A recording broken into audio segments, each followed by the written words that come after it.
তোমার কাছে এই ব্ল্যাক কার্ড কোথা থেকে এলো?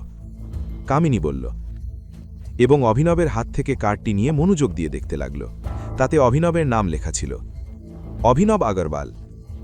কামিনী অবাক হয়ে অভিনবের দিকে তাকিয়ে বলল, তুমি তো অভিনব কুমার ছিলে, তাহলে অভিনব আগরওয়াল কিভাবে হলে?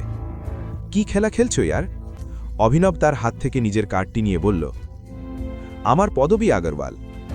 কুমার আমার নামের আগে অনাথ আশ্রমের লোকেরা লাগিয়ে দিয়েছিল, কারণ তারা আমার আসল পদবী জানত না। ও, তাহলে তুমিও তোমার পদবী জানতে না? অনাথ আশ্রমে তোমার স্মৃতিশক্তি চলে গিয়েছিল নাকি? হরিশ কটাক্ষ করে জিজ্ঞাসা করল। অভিনব তাকে চোখ রাঙিয়ে দেখল এবং বলল, আমার সাথে যা হয়েছে যদি তোমার সাথে হতো, তাহলে স্মৃতিশক্তির সাথে সাথে তুমিও এতদিনে চলে যেতে উপরে। এখন কি আমি যেতে পারি? অভিনবের এই তেভার দেখে কারো কিছু বলার সাহস হল না। কেউ তাকে মাথা নেড়ে হ্যাঁও বলতে পারছিল না যে সে যেতে পারে। এমন অবস্থায় অভিনব নিজেই সেখান থেকে বেরিয়ে গেল। অভিনব যখন নিজের গাড়ির কাছে এলো, তখন সে আবারও অনন্যার জন্য চিন্তিত হয়ে পড়ল। সে বুঝতে পারছিল না যে এখন তার কি করা উচিত। অনন্যার গাড়ি পার্কিংয়ে ছিল না। অভিনব বুঝতে পারল যে সে বাড়ি চলে গেছে। এমন পরিস্থিতিতে অভিনবও গাড়িতে বসল এবং অনন্যার বাড়ির উদ্দেশ্যে রওনা দিল। যেমনই সে অনন্যার বাড়ি পৌঁছে গাড়ি পার্ক করল, সে দেখল সেখানে একটি গাঢ় নীল রঙের গাড়ি দাঁড়িয়ে আছে। ওটা অনন্যার গাড়ি ছিল না, কিন্তু দেখে মনে হচ্ছিল সেটি কোনো ধনী ব্যক্তির গাড়ি। সেটির পাশেই অনন্যার গাড়িও দাঁড়িয়েছিল। অভিনব বেশি মাথা না ঘামিয়ে বাড়ির ভেতরে ঢুকে পড়ল। সে ভেতরে ঢোকা মাত্রই একটি অদ্ভুত সুগন্ধ পেল। এরকম সুগন্ধ সেই বাড়িতে আগে কখনো আসেনি। রাজীব কাউকে বলছিলেন, তোমাকে অনেক অনেক ধন্যবাদ, তুমি না থাকলে জানি না আজ কি হতো। অভিনব রাজীবের গলা শুনতে পেল, কিন্তু তিনি কার সাথে কথা বলছেন তা বুঝতে পারল না।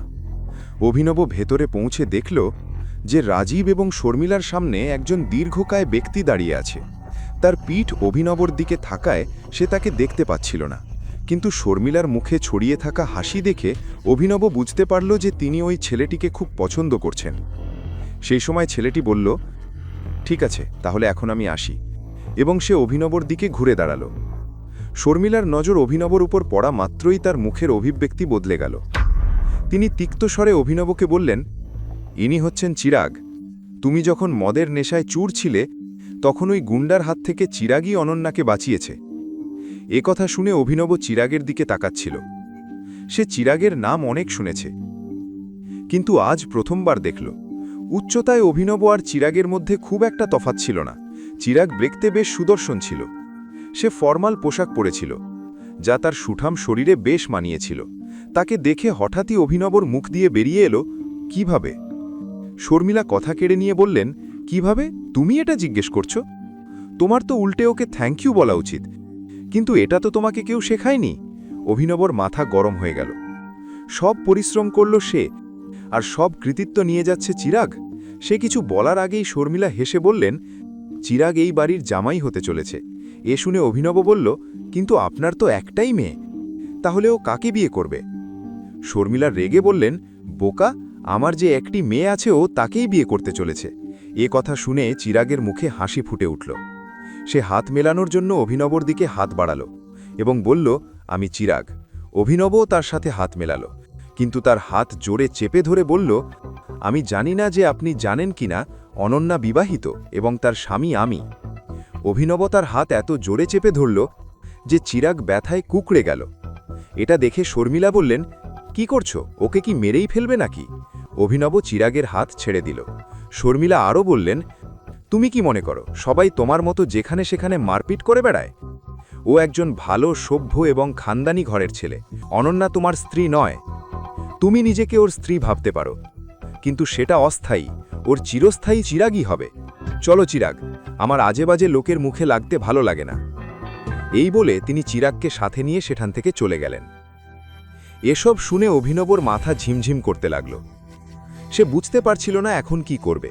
এমন সময় রাজীব বললেন, আমার মনে হয়েছিল যে মেয়ের ব্যাপারে আমি তোমার ওপর কিছুটা ভরসা করতে পারি, কিন্তু আজ তুমি যা করলে তারপর আমার সেই ভরসাও ভেঙে গেছে। তুমি আমার মেয়েকে ওই অবস্থায় ফেলে রেখে কিভাবে চলে যেতে পারলে? অভিনব অবাক হয়ে বলল, আপনি এসব কি বলছেন?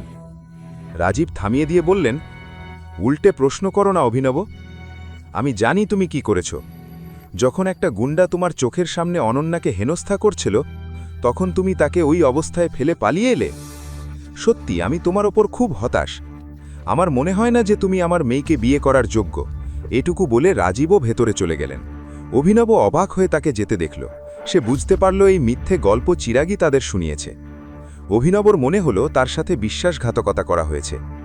সে চিরাগের ওপর প্রতিশোধ নিতে চায় এবং তাকে উচিত শিক্ষা দেওয়ার কথা ভাবে। রাগে কাঁপতে কাঁপতে অভিনব অনন্যার ঘরে চলে এলো। ভেতরে গিয়ে দেখল অনন্যা ঘুমিয়ে পড়েছে। অভিনব নিজেকে অনন্যার দিকে তাকিয়ে দেখা থেকে আটকাতে পারল না। তাকে সত্যিই খুব সুন্দর লাগছিল। অভিনব খুব সাবধানে তার জিনিসপত্র এক কোণে রেখে দিল, যাতে অনন্যার ঘুম না ভেঙে যায়। সে ধীরে ধীরে বিছানায় এলো এবং কম্বল গায়ে দিয়ে তার পাশে শুয়ে পড়ল। অভিনব চোখ বন্ধ করতেই সেই রাতটার কথা মনে পড়ে গেল, যখন সে প্রথমবার ভুল করে অনন্যার ঘরে পৌঁছে গিয়েছিল। এখন আগে কি হতে চলেছে?